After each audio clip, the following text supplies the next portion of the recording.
1998 में आई film China gate में डाकू जगीरा का एक डायलॉग ने सिनेमाघरों में खूब तालियां बटोरी थी।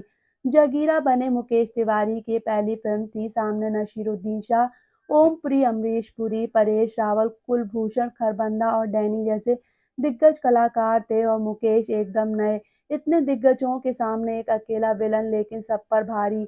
ऐसी थी मुकेश तिवारी की फिल्मों में एंट्री। खूंखार विलन के रोल से करियर की शुरुआत करने वाले मुकेश ने गोलमाल के वसूली भाई के रोल से अपनी एक अलग छवि बनाई। आज वो फिल्मों में स्थापित कलाकार हैं, लेकिन इस मुकाम तक की जर्नी काफी मुश्किल रही।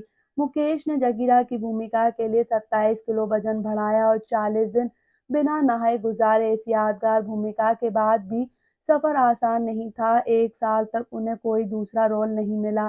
फिर गंगा जल में बच्चा यादव की भूमिका ने इन्हें बड़ी पहचान दिलाई। आज की स्ट्रगल स्टोरीज में एक्टर मुकेश तिवारी की कहानी उन्हीं की जुबानी। मेरा जन्म मध्य प्रदेश के सागर में एक मध्यवर्गीय परिवार में हुआ था। पिताजी पेशे से ठेकेदार थे। घर पर कभी खाने पीने की दिक्कत नहीं हुई, लेकिन कार में घूम सके इतनी हैसियत भी नहीं थी। कॉलेज तक मैं भी साइकिल से ही गया हूँ। ये बहुत खुशनुमा दौर था। उस वक्त कॉन्वेंट स्कूल का बहुत क्रेज था। घर वालों ने मेरा एडमिशन वहाँ करा दिया। घर का सबसे छोटा था, इसलिए हर कोई चाहता था कि मेरी पढ़ाई अच्छे स्कूल से हो। कॉन्वेंट स्कूल और घर के कल्चर में बहुत फर्क था। घर पर हम बुंदेलखंडी बोलते थे और स्कूल में इंग्लिश बोलना जरूरी होता था। इस अंतर की वजह से मैं स्कूल के माहौल में ढल नहीं पा रहा था। इसका असर मेरी तबीयत पर भी पड़ रहा था।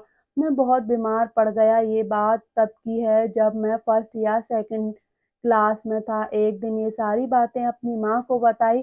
उन्हें मेरी ये परेशानी समझ में आई। फिर कॉन्वेंट स्कूल से निकाल कर मेरा एडमिशन नगर पालिका के लाल स्कूल में करा दिया। यहाँ पर बैठने के लिए हम अपने साथ टाट पट्टी भी ले जाते थे, जिस पर बैठकर पढ़ाई करते थे। हालांकि यहाँ का माहौल मेरे लिए सही नहीं था। क्लास 6 में मैं जब गवर्नमेंट स्कूल में था, तब यहाँ पर जिंदगी का पहला परफ़ॉर्म किया था। इसे करने के दौरान मुझे लगा कि ये वो ज़रिया है जिससे मैं लोगों के सामने अपनी भावना को अच्छे से व्यक्त कर पा रहा हूँ। हालाँकि इसके बाद भी मन में ये ख़्याल नहीं था कि इसी को मैं अपना करियर बनाऊँगा। 8वीं क्लास में मुझे हबीब तनवीर का नाटक देखने का मौका मिला। ये 2 घंटे का नाटक था जिसमें 100 लोग शामिल थे। उसे देखकर मैं शॉक्ड रह गया। 2 से 3 दिन ढंग से सो भी नहीं पाया। एहसास हुआ कि इतनी भी खूबसूरत कोई चीज़ होती है। इस नाटक को देखने के बाद फैसला किया कि मैं भी अपना फ्यूचर इसी में बनाऊँगा। लोगों का कहना था कि मैं डॉक्टर या इंजीनियर बनूँ, लेकिन मुझे पता था कि एक्टिंग के अलावा मैं कुछ और नहीं कर सकता। वजह ये भी थी कि मैं पढ़ाई में भी अच्छा नहीं था, सिर्फ इतनी पढ़ाई करता था कि पास हो सकूं। कई रिपोर्ट्स में दावा किया गया था कि एक्टिंग का प्लान बनाने से पहले मुकेश का रुझान क्रिकेट की तरफ था और उन्होंने अंडर 12, अंडर 15 और अंडर 19 में क्रिकेट खेला था। जब मैंने उनसे ये सवाल किया तो उन्होंने कहा, ये सारी बातें बेबुनियाद हैं। बच्चों की तरह मैंने भी क्रिकेट खेला है, लेकिन अंडर 12 या 19 नहीं खेला है। तमाम न्यूज़ साइट पर छपी हुई ये खबर गलत है। सागर यूनिवर्सिटी के पहले साल के यूथ फेस्टिवल में मैं बनारस गया था। वहाँ पर हमारे कॉलेज ग्रुप का मुकाबला मुंबई के ग्रुप से हुआ, जिसमें हमारा कॉलेज हार गया। तब मैंने मुंबई की टीम के लोगों से पूछा कि उन्होंने इतनी एक्टिंग कहाँ से सीखी। तब उन्होंने बताया कि उन्हें नेशनल स्कूल ऑफ ड्रामा के टीचर्स नाटक सिखाते हैं। तब पहली बार मुझे एनएसडी के बारे में पता चला और वहाँ वहाँ जाने की तैयारी करने लगा। फिर मैंने 2 से 3 साल तैयारी की। पढ़ाई के साथ मैं यूथ फेस्टिवल में हिस्सा लेता रहता था। इस दौरान मैं एक आर्केस्ट्रा ग्रुप से जुड़ गया था। वो ग्रुप छोटे-मोटे शो ऑर्गेनाइजर्स करवाता था। हम सभी ग्रुप के लोगों ने एक नाटक ऑर्गेनाइज करने का प्लान किया। उसके लिए बहुत तैयारी की। 7:30 बजे ये नाटक शुरू होने वाला था, लेकिन उस वक्त एक थिएटर में परिवार के लोगों को छोड़कर बाकी कोई नहीं आया। इससे हम लोगों को बहुत दुःख पहुँचा। रोज़ वो थिएटर भरा रहता था, लेकिन हमारे शो के टाइम पर कोई नहीं आया। इसके बावजूद हमने उसी उत्साह के साथ प्ले किया। हालांकि मैं बहुत दुखी था, शर्मिंदा भी। तब माँ ने समझाया कि ऐसे बहुत सारे मौके आएंगे, लेकिन कभी हार नहीं मानना, मेहनत का फल जरूर मिलता है। उनकी इन बातों से बहुत हौसला मिला। फिर मैंने कोर्ट मार्शल नाटक को डायरेक्ट किया, उसकी खूब पब्लिसिटी की। पिछले नाटक में जो गलतियां की थी उनको इस बार सुधारा। जब ये नाटक हुआ तो थिएटर भीड़ से भरा हुआ था। लोगों का ये नाटक बहुत पसंद आया। 1990 में मैंने पहली बार एनएसडी के लिए अप्लाई किया था, लेकिन लास्ट राउंड में रिजेक्ट हो गया। हालांकि अच्छा था कि मैं रिजेक्ट हो गया, क्योंकि बहुत कुछ सीखना बाकी था। जिस दिन मुझे ये रिजेक्शन मिला, मैंने दिल्ली से सागर के लिए ट्रेन पकड़ी। पूरी रात रोते हुए आया। यहाँ पहुंचकर सीधे सागर यूनिवर्सिटी की लाइब्रेरी में गया और किताबें पढ़ने लगा। 1 साल तक मैंने तैयारी की। इस दौरान 1000 से अधिक नाटक पढ़े और नोट्स तैयार किए। फिर एनएसडी के लिए फॉर्म भरा और इस बार सिलेक्ट हो गया। एनएसडी में एक अलग तरह का संघर्ष था। वहां पर हमें 600 रुपये मिलते थे, लेकिन हाथ में सिर्फ 45 रुपये ही आते थे। 45 रुपये में ही सारे शौक को पूरा करना पड़ता था। उस वक्त मेरा मुंबई जाने का प्लान नहीं था। इस वजह से पढ़ाई पूरी करने के बाद मैं वहाँ के रंगमंडल से जुड़ गया। 3 साल तक वहाँ मैंने थिएटर किया, देश विदेश जाकर नाटक किया। इस दौरान बहुत कुछ सीखने को भी मिला। रंगमंडल में मुझे प्रति महीना 3500 रुपये मिलते थे। कुछ समय बाद लगा कि बस सैलरी तक ही सीमित रह गया हूँ। इस वजह से सागर लौटने का प्लान बना लिया। सोचा यहाँ जाकर खेती करूँगा और थिएटर के लोगों के साथ मिलकर बच्चों को एक्टिंग सिखाऊंगा। एक दीक्षांत समारोह के दौरान मैंने गिरीश कर्नाड का नाटक किया। समारोह में नसीरुद्दीन शाह भी आए हुए थे।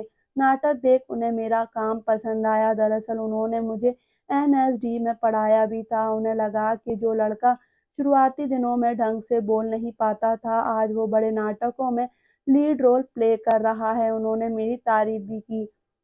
इस नाटक के कुछ दिनों बाद ही मुझे राजकुमार संतोषी के ऑफिस से फिल्म चाइना गेट के लिए फोन आया। पहले तो मुझे लगा कि कोई मेरे साथ मजाक कर रहा है, क्योंकि मैं लोगों के साथ प्रैंक किया करता था। इस बात को 3 दिन ही बीते थे कि मेरे पास नसीर साहब का फोन आया था। उन्होंने डांट लगाई और कहा कि राजकुमार संतोषी मेरा वेट कर रहे हैं, उन्हें मेरी कुछ फोटोज भी चाहिए। इसके बाद मैंने अग्नि और बरखा नाटक की कुछ तस्वीरें उनके ऑफिस भेज दी। इसके बाद उन्होंने मुझे अगले दिन मुंबई फ्लाइट से आने के लिए कहा। 3500 की सैलरी वाले इंसान के लिए फ्लाइट का टिकट लेना आसान नहीं था। कपड़े भी ढंग के नहीं थे। 2 ही जींस थी, उसमें भी एक घुटने पर फटी थी। इस दौरान हमारे वॉचमैन सतबीर ने मेरी मदद की थी। उन्होंने मुझे उदास देखा। पूछने पर जब मैंने उन्हें अपनी परेशानी बताई, तब उन्होंने अकाउंट से पैसे निकाल दिए, जिसकी बदौलत मैं मुंबई आ पाया। जब मैं मुंबई उतरा तो बहुत घबराया हुआ था। पेजर के जरिए मैंने प्रोडक्शन वालों से कांटेक्ट किया। उन्होंने एक लोकेशन पर आने के लिए कहा। नया था तो मैं रास्ता भटक गया, लेकिन किसी तरह प्रोडक्शन वालों से मुलाकात हुई। वो मुझे राजकुमार जी के घर लेकर गए। फिर उनसे मेरी मुलाकात हुई। इसके बाद राजकुमार जी मुझे प्रोड्यूसर के ऑफिस ले गए, लोगों से मेरा परिचय कराया। फिर मैं होटल आ गया। अगले दिन सोकर उठा, राजकुमार जी के फोन का इंतजार करने लगा। काफी वक्त निकल गया। डर गया कि कहीं फिल्म से निकाल तो नहीं दिया गया। इधर भूख भी बढ़ती जा रही थी। जेब में उस वक्त सिर्फ 85 रुपए थे।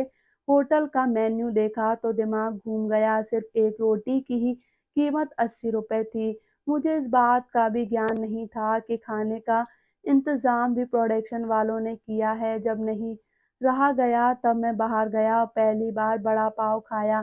फिर होटल वापस आकर कॉल का इंतजार करने लगा। कुछ समय बाद मेरी आंख लग गई। करीब 11 बजे होटल के रिसेप्शन से कॉल आया कि मुझे कोई लेने आया है। मैं गया। फिर वो मुझे लेकर राजकुमार जी के घर गए, जहां पर फिल्म की पूरी स्टार कास्ट मौजूद थी। तभी सेट पर गए।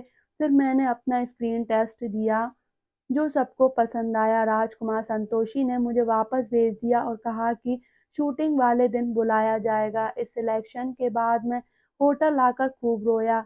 क्यों रोया ये समझ में नहीं आया। फिर मुझे 40 दिन बाद शूट के लिए बुलाया गया। बड़े उत्साह के साथ मैं अपना पहला शॉट देने गया, वो शॉट मुझे घोड़े पर बैठकर देना था। मैं जैसे ही घोड़े से थोड़ा आगे बढ़ा तभी गिर गया, मेरे सिर पर चोट लग गई। इस चोट की वजह से मेरी याददाश्त चली गई, मैं कुछ समझ ही नहीं पा रहा था। नसीर साहब को मेरी हालत खराब लगी, इसलिए उन्होंने मुझे होटल वापस भेज दिया। अगले दिन जब उठा तो सारी चीजें याद आ गईं, सेट पर गया, फिर अपना शॉट पूरा किया। जब मैं डाकू का रोल कर रहा था तब मुझे खुद से घिन आती थी। मैं 40 दिन तक नहाया ही नहीं था। उस वक्त 75 किलो मेरा वेट था। लोग भारी भरकम लगे, इसलिए मैंने वेट बढ़ाकर 102 किलो कर लिया। इसके लिए मैंने खूब आलू और फैटी चीजें खाई। पहली फिल्म के बाद मुझे 1 साल तक काम ही नहीं मिला। मैं घबरा गया कि इतनी बड़ी स्टार कास्ट के साथ फिल्म करने के बाद भी मुझे लोग क्यों अपनी फिल्मों में कास्ट नहीं कर रहे हैं। सरवाइवल के बारे में भी सोचने लगा। एक दिन प्रकाश झा के असिस्टेंट से मेरी मुलाकात हुई। उन्होंने मुझे बताया कि एक बहुत अच्छा रोल है और प्रकाश झा मिलना चाह रहे हैं। पहली मुलाकात में उन्होंने जिस रोल का ब्रीफ किया वो मुझे पसंद नहीं आया, मैंने मना कर दिया। फिर उन्होंने मुझे बुलाया, इस बार उन्होंने मुझे बच्चा यादव के रोल का ब्रीफ दिया। रोल सुनते ही मैंने हामी भर दी। उन्होंने कहा पैसों की कमी है तो फीस ज्यादा नहीं दे पाऊंगा। मैंने कहा कोई बात नहीं, बस आप बताएं कि साइन कहाँ करना है। मुझे लगा था कि इस रोल से बहुत पॉपुलैरिटी मिलेगी। ठीक वैसा ही हुआ। लोग मुझे बच्चा यादव के नाम से जानने लगे। रोहित शेट्टी के साथ मैं फिल्म जमीन कर चुका था। उन्होंने मुझे इस रोल के लिए अप्रोच किया। पहले तो लगा कि कॉमिक रोल कैसे कर पाऊंगा, क्योंकि इससे पहले मैंने ऐसा रोल नहीं किया था। पूरी तैयारी के साथ मैंने ये रोल किया और आज वसूली भाई का रोल कल्ट क्लासिक है।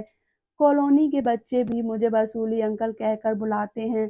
मुकेश तिवारी गरीब बच्चों की पढ़ाई का खर्चा उठाते हैं। जब मैंने इस बारे में सवाल किया तो उन्होंने बताने से मना कर दिया। उन्होंने कहा इस बारे में बात करने से लगता है कि मैं खुद की तारीफ कर रहा हूँ। जोर देने पर उन्होंने इस बात पर बताया, मैं 10 साल से ये काम कर रहा हूँ। भोपाल, औरंगाबाद और मुंबई, इन तीनों राज्य के एक-एक स्कूल से जो बच्चे गरीब होते हैं उनकी पढ़ाई का पूरा खर्चा मैं उठाता हूँ। हालांकि उन बच्चों को नहीं पता कि उनकी फीस मैं भर रहा हूँ। मैंने प्रशासन से बताने के लिए मना कर रखा है। उन बच्चों में से 2 लड़कियां हैं जो डॉक्टर बनने वाली हैं।